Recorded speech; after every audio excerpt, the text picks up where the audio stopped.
The jungle does not have a floor, it has a throat. Every step Mara's soul took was a gamble against the chokeroot wilds, a place where the trees moved in geological slow motion to crush anything with a pulse.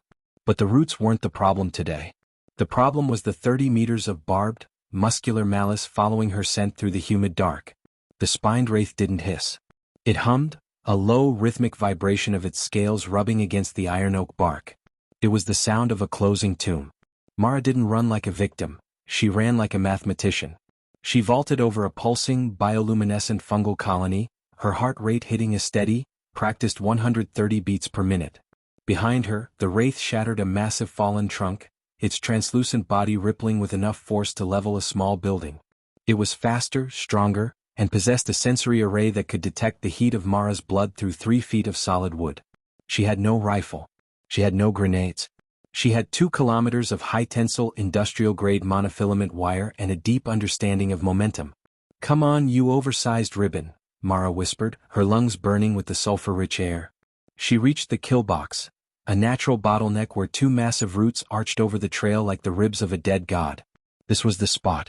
She dove into the mud, sliding with the momentum of her sprint, and grabbed the 2 mechanical handles she had anchored into the bedrock an hour prior.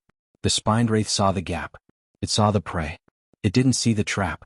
The serpent launched itself, a massive coil of white muscle and obsidian thorns, accelerating to 50 kilometers per hour in a heartbeat. It was a living freight train of teeth. Mara slammed the handles together. Zing. The sound was so high-pitched it was almost silent. 6 strands of monofilament wire, thinner than a human hair and stronger than carbon steel, snapped into a diamond-shaped grid across the path. The wraith didn't have time to process the resistance. Its own massive kinetic energy became its executioner.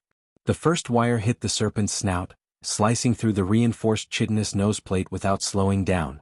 The second and third wires caught the neck, segmenting the thick muscle as the beast's weight carried it forward. Mara watched from the mud, her eyes wide as the titan serpent literally unmade itself against the invisible geometry of the wires. Glowing violet ichor erupted in a fine mist, coating the glowing ferns. The wraith's head continued forward, disconnected from its body, slamming into the mud 3 meters past Mara with a wet, heavy thud. The rest of the 30-meter carcass followed, falling into perfectly sliced, shivering segments that slid across the forest floor like discarded jewelry. The humming stopped. The jungle went silent, the only sound the rhythmic drip-drip of alien blood falling from the overhanging roots. Mara stood up, wiping the violet slime from her forehead. She looked back at the trail of segmented meat. The apex predator of Typhon 4 had been undone by a simple law of motion. The greater the mass, the harder the cut. She didn't stay to admire the mess. She retrieved her spools, rewinding the bloody wires with mechanical precision. Out here the monsters had the teeth but the humans had the strings. The humidity clings to the skin. The segmented remains grow cold. The human walks away into the deep green, leaving behind a lesson written in silver and silk. The shadows shift. The roots groan. The forest is quiet again. Mara's soul disappears into the emerald haze, the hum of the jungle returning to its ancient, hungry song. But for today, the throat of the world is empty. The math was right. The wire held. The survivor moves on.